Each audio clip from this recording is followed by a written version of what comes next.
नमस्कार दोस्तों, पढ़ छत्तीसगढ़ क्लासेस में आप सभी का एक बार फिर से बहुत बहुत स्वागत है।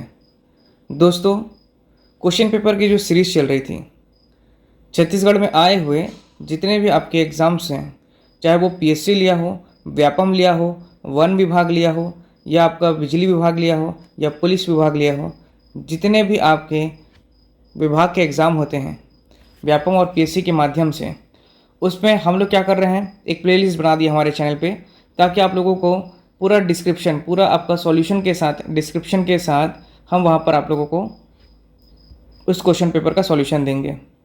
जैसे कि आप अभी तक देख चुके हो, हॉस्टल वार्डन का डल चुका है वीडियो, और कई एग्ज़ाम्स के क्वेश्चन पेपर का सॉल्यूशन उसमें हमने दिया हुआ है। प्लेलिस्ट में आप जा कर के देख सकते हैं। हर एग्ज़ाम के वहाँ पर बारी बारी से क्वेश्चंस का सॉल्यूशन कराया जा रहा है, ताकि आप लोगों को हमेशा नए बुक खरीदने की आवश्यकता ना पड़े। जैसे ही कुछ नया एग्ज़ाम कंडक्ट होता है, वहाँ आपको पूरी डिटेल्स मिल जाएंगे हमारे प्लेलिस्ट में, आप वहाँ से पढ़ सकते हैं। ठीक है, आज हम लोग लेके आए आप लोगों के लिए सहायक क्षेत्रीय परिवहन अधिकारी।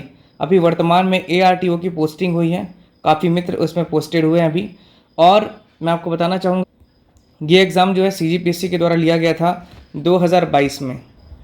ठीक है, 2022 का एग्ज़ाम आप लोग देख सकते हैं ये। और ये कौन सा पेपर है आपको बता देता हूँ, ARTO। ठीक है, ARTO का पेपर है, असिस्टेंट रीजनल ट्रांसपोर्टिंग ऑफ। ठीक है, सब इंस्पेक्टर का पोस्ट था दोस्तों, ये है ना, परिवहन विभाग की तरफ से जारी किया गया था। तकनीकी शाखा में जो परिवहन उप निरीक्षक का पोस्ट है आया हुआ था, सहायक क्षेत्रीय परिवहन अधिकारी एवं आपका परिवहन उप निरीक्षक का पोस्ट था। ठीक, चलिए इसका आज हम देखेंगे, जीएस का सॉल्यूशन देखेंगे, क्योंकि 1 से लेकर के 100 प्रश्न पूरे टेक्निकल थे। जो आपके इंजीनियरिंग किए हुए बंदे हैं, मैकेनिकल वगैरह, उन लोगों के लिए था 1 से लेकर के 100 प्रश्न पूरा टेक्निकल था। 100 से लेकर 101 से लेकर के 150 तक का पूरा जो क्वेश्चन है वो जीएस रहेगा, और वो भी आपका छत्तीसगढ़ का जीएस है। ठीक, चलिए उसको आज अपन सॉल्व करते हैं।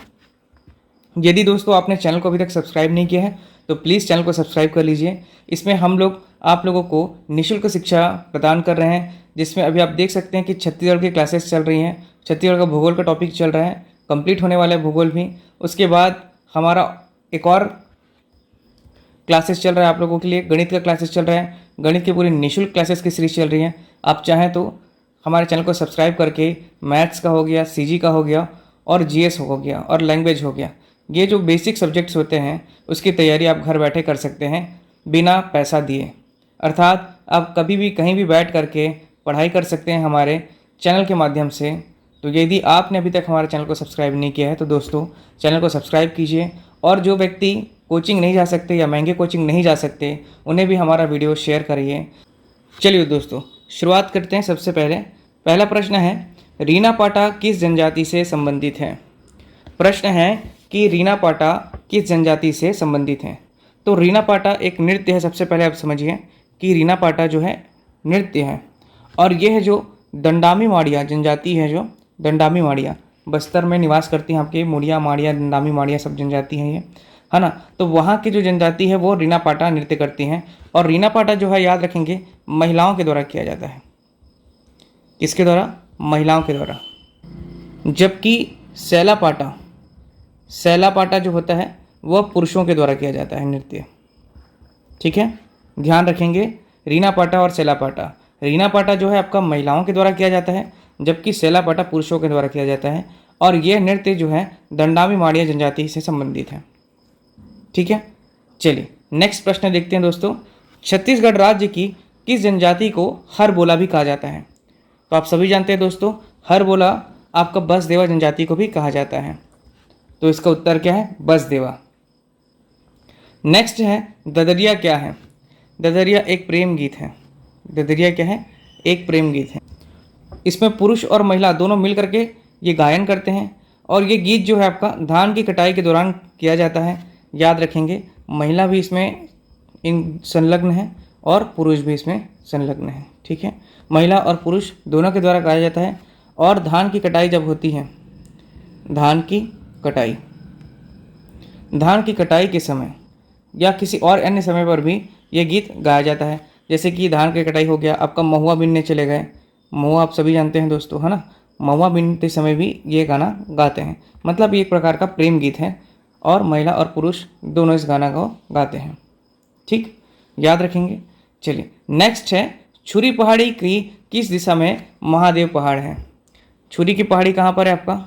कोरबा ज़िले में है, रायगढ़ ज़िले में है और आपका सरगुजा ज़िले में है। पहला चीज़ तो क्लियर होना चाहिए। छुरी की पहाड़ी कहाँ पर है स्थित? तो आपका कोरबा में है, रायगढ़ में और सरगुजा में है। सर्वाधिक विस्तार इसका कोरबा में है।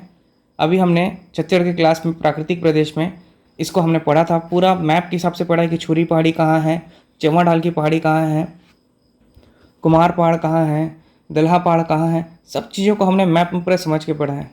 आप एक बार ज़रूर से प्लेलिस्ट में जाकर के संपूर्ण छत्तीसगढ़ वाला चैनल को प्लेलिस्ट को देखिए और वहाँ से आप सभी छत्तीसगढ़ के वीडियोस को एक्सेस कर सकते हैं, वहाँ से आप पढ़ाई करिए। ठीक है, चलिए तो छुरी पहाड़ी है कि किस दिशा में पूछ रहा है?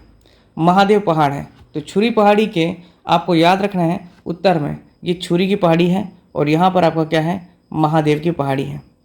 ठीक है, ध्यान रखना है इसको दोस्तों कि छुरी पहाड़ी के उत्तर दिशा में कौन सी पहाड़ी आपका? महादेव की पहाड़ी है। ठीक है, पूरे मैप में हमने अच्छे से पर्वत पहाड़ सब देख लिए, क्या क्या प्रमुख चीज़ें थी सभी हमने अपने वीडियो पे देखा है। चलिए गोलापल्ली सुकमा, ठीक, पठार जो है किस तहसील में स्थित है? अब यहाँ पर डायरेक्ट तहसील पूछ रहा है तो इसका उत्तर है कोंटा। देखिए नाडापल्ली वगैरह जो मैं आपको बताया था वो बीजापुर में है, लेकिन गोलापल्ली बताया था मैं आपका, वो आपका किस में है? कोंटा में। कोंटा तहसील जो है आपका सुकमा जिले में है, गोलापल्ली का पठार है। ठीक है, ध्यान रखेंगे इसको। देखिए अब ये चंवा ढाल की पहाड़ी क्या है? सर्वाधिक बार रिपीट होता है ये प्रश्न। चंवा ढाल की पहाड़ी क्या है? पर्वतों की एक श्रृंखला है, सीरीज है, तो इसका उत्तर क्या हो जाएगा? ए। और यहीं पर ही आपको क्या देखने को मिलेगा? छत्तीसगढ़ के सर्वाधिक प्राचीन गुफा, सिकंदपुर की गुफा, बोतल दल की गुफा, ये सभी आपको यहाँ पर देखने को मिलेगा चंवा ढाल की पहाड़ी पर। ठीक, चलिए नेक्स्ट प्रश्न देखते हैं दोस्तों। सूची 1 को सूची 2 से मिलाइए। अब यहाँ पर क्या है? शैल समूह से संबंधित है। ये जो आपका सूची 1 में क्या दिख रहा है? चट्टान, शैल समूह, और इसको मिलाना है वहाँ से प्राप्त होने वाले जो खनिज हैं उससे मिलाना है। ठीक है, चलिए तो दक्कन ट्रैप में आपको बताया था, भूगर्भिक संरचना पढ़े थे अपन लोग। ठीक है, उसमें हमें बताया था दक्कन में क्या होगा, दक्कन के पठार में या दक्कन के ट्रैप में क्या होगा आपका? बॉक्साइट मिलेगा। पहला ये हो गया आपका। ठीक है, दूसरा आर्कियन शैल समूह, तो आर्कियन में आपको क्या मिलेगा? नीस। ठीक, कडप्पा में क्या मिलेगा आपको? चूना पत्थर, और धारवाड़ में आपका लोहा, टीना, ये सब पाया जाएगा, मेटेलिक एलिमेंट्स। ठीक, तो इसका आंसर क्या हो जाएगा? ए का आपका सी। देखिए ए का 3 डायरेक्ट यहाँ पर दिख रहा है, ए का 3, एक भी पता होता तो आपको बन जाता। आर्कियन शैल समूह सेकंड, कडप्पा आपका चूना पत्थर और धारवाड़ आपका टीना, इसलिए आंसर ए। ठीक है, नेक्स्ट, महानदी के उत्तरी भाग से मिलने वाली नदियाँ। देखिए अभी हमारा प्राकृतिक प्रदेश के बाद हमने अभी अपवाह तंत्री शुरू किया है, और सबसे पहले हमने अभी पढ़ाया है आपको वो महानदी अपवाह तंत्री है। सहायक नदियाँ, इसका क्रम पूछा है पूर्व से पश्चिम की ओर। देखिए उत्तर भाग दक्षिण भाग, पूरा मैप में आपको बताया उत्तर भाग भी और दक्षिण भाग भी, और यहाँ पे अभी देखो पूर्व से पश्चिम की ओर क्रम बोल रहे हैं। ठीक, तो आपको उसकी सहायक नदियाँ कौन कौन सी ये पता होना चाहिए, कहाँ से निकल रही है, कहाँ पे मिल रही है, ये भी आपको पता होना चाहिए। साथ ही साथ लंबाई और उसका विस्तार सभी आपको प्रॉपर दिखना चाहिए, याद होना चाहिए। देखिए ये महानदी आपको निकलती है सिहावा पर्वत से, मैं आपको बताया हूँ महानदी निकलती है सिहावा पर्वत से। रायगढ़, ये आपका रायगढ़ हो गया, ये आपका जसपुर हो गया। यहाँ से आपका नदी आ रही है केलो नदी, कहाँ से? जसपुर से, लुड़े की पहाड़ी से। ठीक, सबसे पूर्व में कौन सा हो गया आपका? केलो। ठीक है, केलो के बाद मैं आपको बताया हूँ मांड नदी। ठीक है, मेन पार्ट से निकल रही है मांड नदी आएगी। फिर आपका कोरबा के पठार से निकल रही है आपका बोरई नदी। ठीक है, उसके बाद आपका हसदेव नदी सोनहट से निकल रही है। तो ये आ गई आपके महानदी की उत्तर से सहायक नदियाँ, और पूर्व से पश्चिम का क्रम बोला है, पूर्व से पश्चिम, ये आपका पूर्व हो गया और ये हो गया आपका पश्चिम। ठीक, तो देखिए केलो पहले है, केलो के बाद आपका मांड, मांड के बाद आपका बोरई, बोरई के बाद आपका हसदेव। मिलाइए, ऑप्शन बी ये रहा। ठीक, देखिए 2 ऑप्शन हमेशा फंसेंगे, याद रखिएगा, और वहीं पर आपको क्लियर करना है अपनी चीज़ों को। ठीक, तो केलो हो गया, मांड हो गया, बुरई हो गया और हसदेव हो गया। पूर्व से पश्चिम इस प्रकार नदियों का मिलन होता है महानदी से। नेक्स्ट है हसदेव नदी में मिलने वाली सबसे लंबी सहायक नदी। ठीक, सब बताया मैं आपको। देखिए हसदेव नदी से मिलने वाली सबसे लंबी सहायक नदी है वो है चोरनई नदी। ठीक है, कोरबा से निकलती है। चलिए, हसदेव नदी सोनहट पठार से निकलती है, 176 किलोमीटर इसकी लंबाई है, याद रखेंगे। ठीक, छत्तीसगढ़ में वर्ष 2017 में अधिकतम तापमान किस स्थान का था? देखिए प्रश्न पेपर कब का है? 2022 का। पूछ का कब रहा है? 2017 का। जो 2017 में पढ़ा होगा, जिसको ध्यान होगा, वही इसका उत्तर बता सकता है। पूछने का कारण भी रहा होगा क्योंकि अपवाद था। छत्तीसगढ़ का सबसे गर्म जो स्थान है वो आपका कौन सा है? जांजगीर चांपा। जबकि जिला में पूछा जाए तो वो है रायगढ़।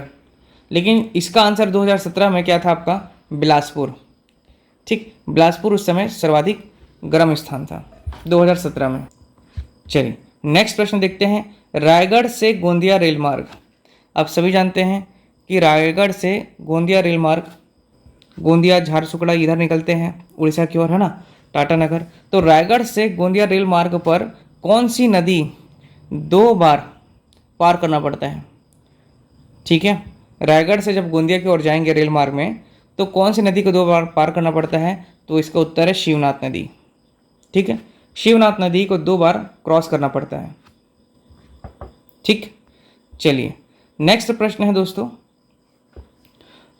एलिमेंट्स दिया हुआ है, खनिज दिया हुआ है यहाँ पर आपका, मिनरल्स है जो, और ये आपका क्षेत्र दिया हुआ है। ठीक, सबसे पहले देखिए लो अयस्क, 4 गांव, बोरिया टिब्बी, ये सब आपका कहाँ है? कांकेर में। तो लोहा का कहाँ मिल रहा है आपका? 4 गांव में। बॉक्साइट कहाँ मिलेगा? तो याद रखना है आपको, आमाबेरा। बॉक्साइट मिलेगा कहाँ आपका? आमाबेरा में मिलेगा। गार्नेट कहाँ मिलेगा दोस्तों? गार्नेट मिलेगा आपका बिशनपुर में। और सोना कहाँ मिलेगा आपको? तूताग्राम, तूता में मिलेगा। ठीक है, क्लियर है दोस्तों?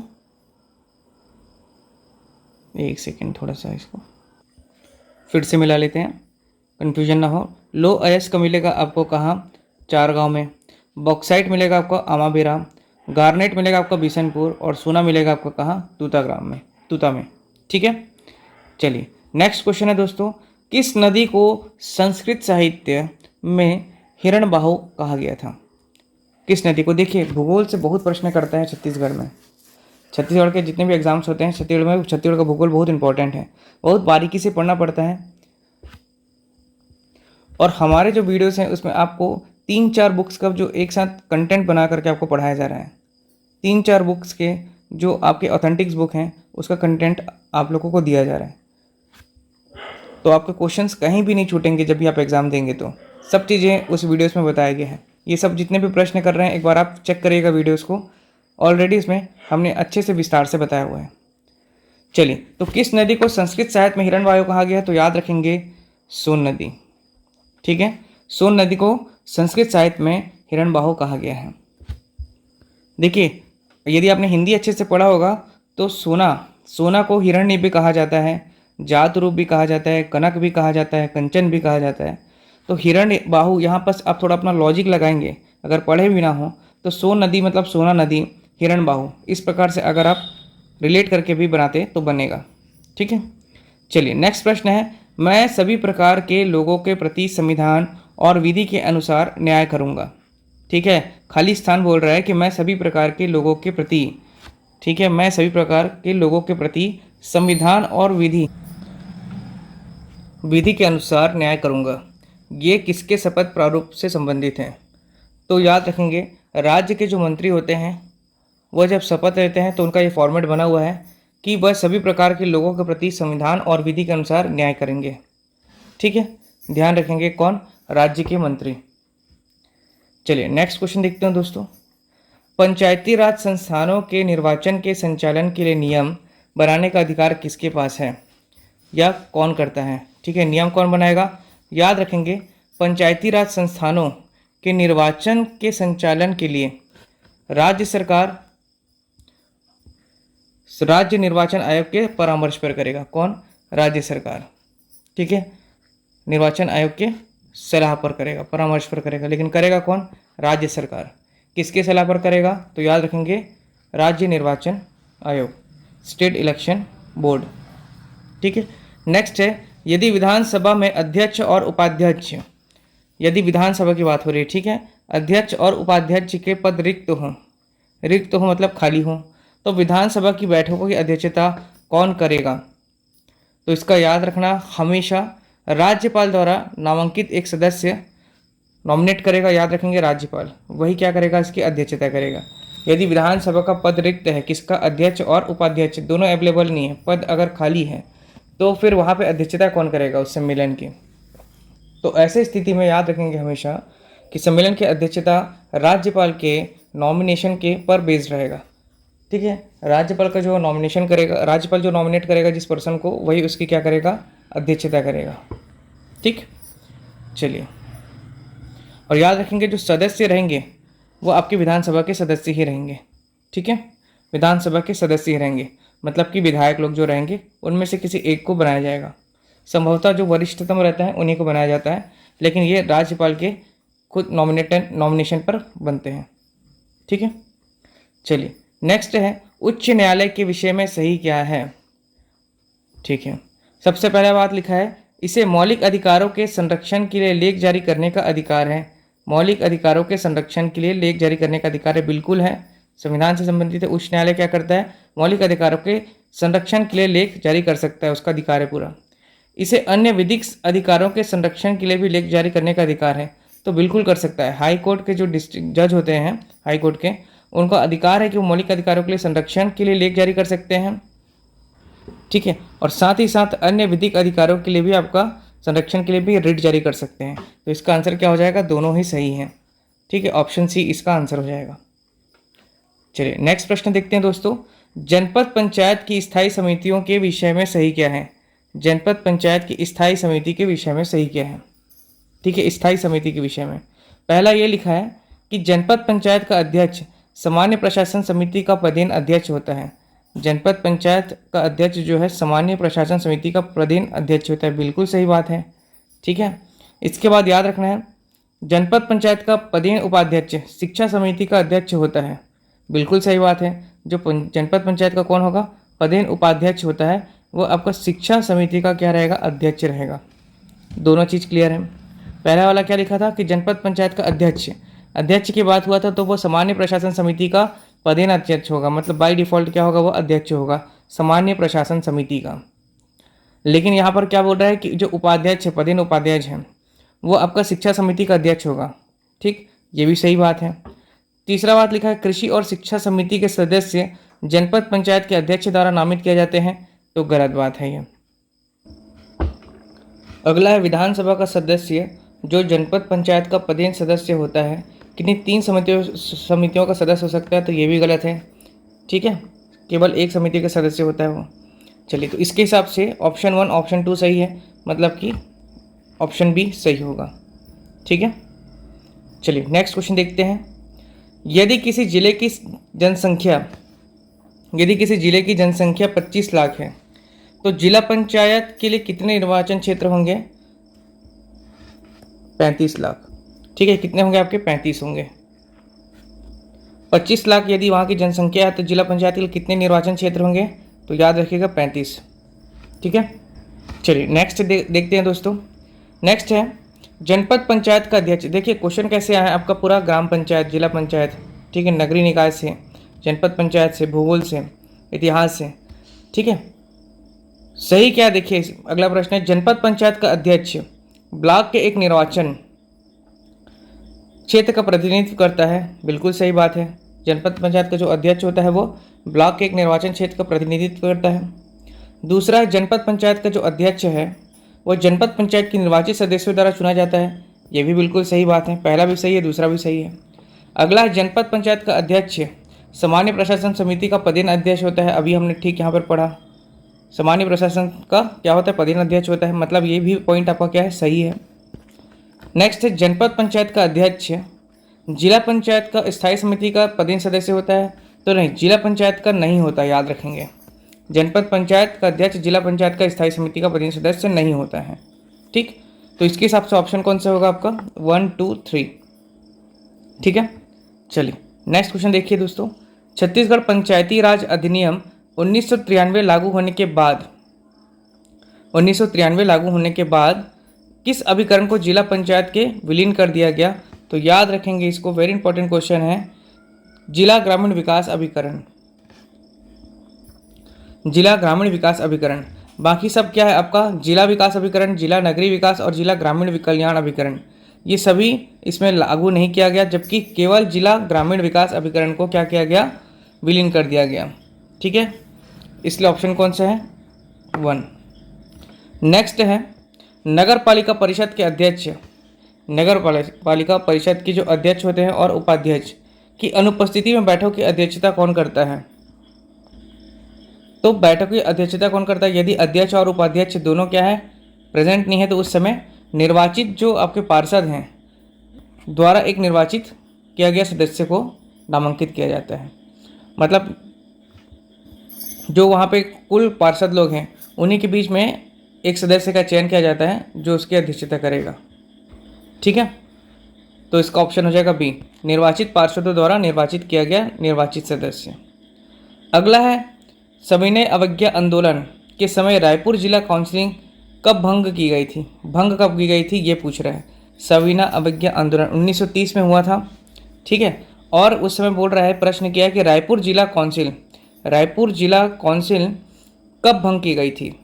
तो याद रखेंगे 12 जून 1930 को इसे भंग किया गया था। ठीक, सविनय अवज्ञा आंदोलन के समय रायपुर जिला काउंसिल 12 जून 1930 को भंग की गई थी। इम्पॉर्टेंट है, देखिए कहाँ से अंदर से प्रश्न आ रहा है ना। छत्तीसगढ़ में सूबा शासनीय एगन्यो, छत्तीसगढ़ में जो सूबा शासन है, सूबा शासन काल एगन्यो द्वारा वर्णित निम्नलिखित टेक्स्ट को सम्मिलित किया जाए।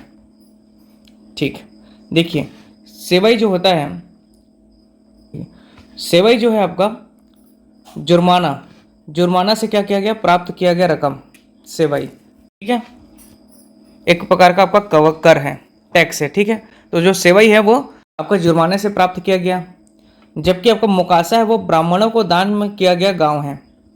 ठीक है, मुकासा जो आपका क्या चीज़ है?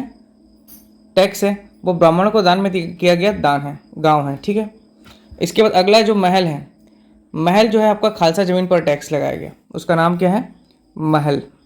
जबकि पट्टी जो है आपका घरों पर लगाया गया टैक्स, क्या है आपका? पट्टी। तो इसके हिसाब से ऑप्शन देखा जाए तो ए का 3 कौन सा है आपका? ए का 3 इसमें भी, ए का 3 इसमें भी है। हमेशा 2 ऑप्शन फंसाए गए हैं, जो एग्ज़ाम कंडक्ट कराते हैं उन लोग हमेशा 2 ऑप्शन में कन्फ्यूजन क्रिएट करवाते हैं। याद रखेंगे पहला वाला ऑप्शन हो गया 3, दूसरा वाला 1 देखिए, मुकासा ग्राम ब्राह्मणों को दिया गया दान। ठीक है, उसके बाद आपका महल देख लीजिए तो खालसा ज़मीन आ गया, और पट्टी जो हो गया आपका घरों पर लगाया गया टैक्स। ऐसे याद कर सकते हैं, पट्टा मिलता है ना, जिनका घर अवैध रहता है, जो काफ़ी समय से रहते हैं उस जगह पर, तो उनको सरकार पट्टा देती है, तो पट्टी जो है घर पे लगाया गया टैक्स। ठीक है, खालसा ज़मीन पर टैक्स मतलब उसका क्या बनाया गया नाम? महल है। तो याद रख सकते हैं महल जो है आपका खाली ज़मीन पर बना सकते हैं। ठीक, तो खालसा ज़मीन पर टैक्स हो गया महल। मोकासा ब्राह्मणों को दान में किया गया गांव। ठीक है, मोकासा जो टैक्स है वो ब्राह्मणों को दान में किया गया गांव, और जो सेवई है वो जुर्माने से प्राप्त किया गया रकम है। ठीक, तो ये सूबा शासनकालीन एगन्यो द्वारा वर्णित क्या है आपका? टैक्स है। नेक्स्ट है आपका कुरुषपाल अभिलेख। कुरुषपाल अभिलेख के अनुसार बस्तर के किस शासक ने मधुरांतक देव का वध किया गया था? तो सोमेश्वर देव प्रथम, सभी जानते हैं इसका आंसर। ठीक है, तो ये मधुरांतक देव जो है वो आपको याद रखेंगे छिंदक व नागवंश से संबंधित हैं, छिंदक नागवंश। और मधुरांतक देव के बाद ही कौन आता है? सोमेश्वर देव प्रथम। ठीक है, और सोमेश्वर देव प्रथम ने क्या किया था? आपका मधुरांतक देव की हत्या की थी, वध किया था। ठीक, याद रखेंगे बस्तर का जो छिंदक नागवंश है वो है 11वीं से 14वीं शताब्दी में इनका कार्यकाल था, मतलब ये शासन किए थे उस समय। ठीक, चलिए नेक्स्ट क्वेश्चन देखते हैं दोस्तों। तमोर जंगल सत्याग्रह के संबंध में कौन सा विकल्प सही है? देखिए पहला ऑप्शन दिया हुआ है तमोर जंगल सत्याग्रह सितंबर 1930 में प्रारंभ हुआ था। बिल्कुल सही बात है ये। ठीक है, तमोरा जो जंगल सत्याग्रह वो 1930 में होता है सितंबर।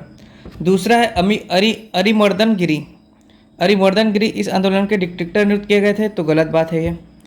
ठीक है, अरिमर्दन गिरी जी को इसका आंदोलन का डिक्टेटर नियुक्त नहीं किया गया था। तीसरा ऑप्शन है सर्वप्रथम दयावती महिला सत्याग्रहियों के साथ वन में प्रविष्ट हुई थी।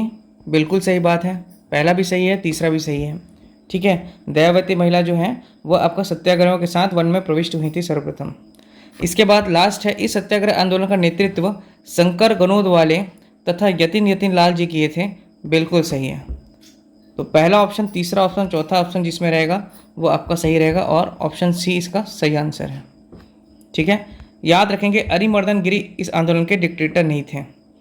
इस आंदोलन का नेतृत्वकर्ता कौन थे? यतिन लाल और शंकर राव गनोदवाले। तमोरा जंगल सत्याग्रह सितंबर 1930 में हुआ था और सर्वप्रथम दयावती महिला सत्याग्रहियों के साथ वन में प्रविष्ट हुई थी। ठीक है, चलिए नेक्स्ट प्रश्न देखते हैं। संविधान निर्मात्री सभा, ठीक है, संविधान निर्मात्री सभा के सदस्य के रूप में छत्तीसगढ़ी सीमांती नरेशों को और से किसने निर्वाचन हुआ था? निम्नलिखित में से किसका निर्वाचन हुआ था? तो फेमस क्वेश्चन है किशोरी मोहन त्रिपाठी जी। किशोरी मोहन त्रिपाठी जी को संविधान निर्मात्री सभा के सदस्य के रूप में सीमांत नरेशों के लिए आपका निर्वाचन हुआ था। ठीक है, नेक्स्ट क्वेश्चन देखते हैं दोस्तों। ब्रह्मदेव का रायपुर शिलालेख किस संग्रहालय में है? तो ब्रह्मदेव का रायपुर शिलालेख कहाँ मिलेगा आपको? दिल्ली में मिलेगा क्या? नहीं, रायपुर में ही मिलेगा, याद रखेंगे। ठीक है, ब्रह्मदेव जो आपका रायपुर के कलचुरी वंश के क्या थे? संस्थापक थे। ठीक, रायपुर की दो शाखा, आपके कलचुरियों की दो शाखा थी, आपकी लहुरी शाखा और आपका हो गया रतनपुर वाली एक शाखा। तो जो रायपुर शाखा के जो संस्थापक थे वो थे आपके ब्रह्मदेव जी। CGPSC इसका आंसर लेता है, याद रखेंगे क्या? ब्रह्मदेव को याद रखेंगे। जबकि आपका CG व्यापम इसका आंसर क्या लेता है? रामचंद्र देव। किस चीज़ का बोल रहा हूँ मैं?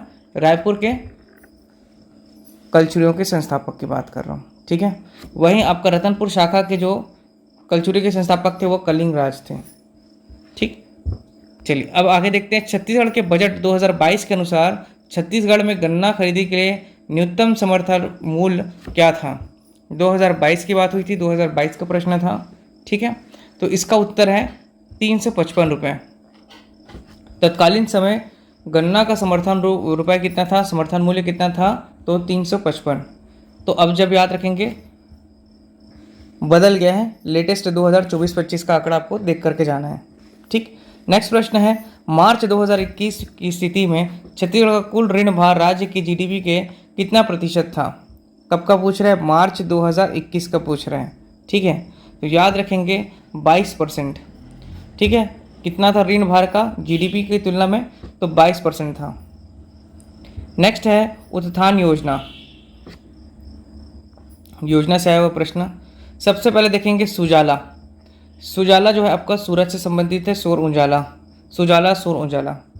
ठीक है, उसके बाद उत्थान करेंगे। किसका उत्थान करेंगे? तो याद रखना है आपका विशेष पिछड़ी जनजाति का उत्थान करेंगे। ठीक, ST/SC OBC। फिर उसके बाद मिलाप योजना, जो आपका मिलाप वो योजना है वो प्रवासी श्रमिकों को समग्र विकास करना है। ठीक है, मिलाप मतलब कि मान लीजिए मिलाना है किसको? प्रवासी श्रमिकों का समग्र विकास करना।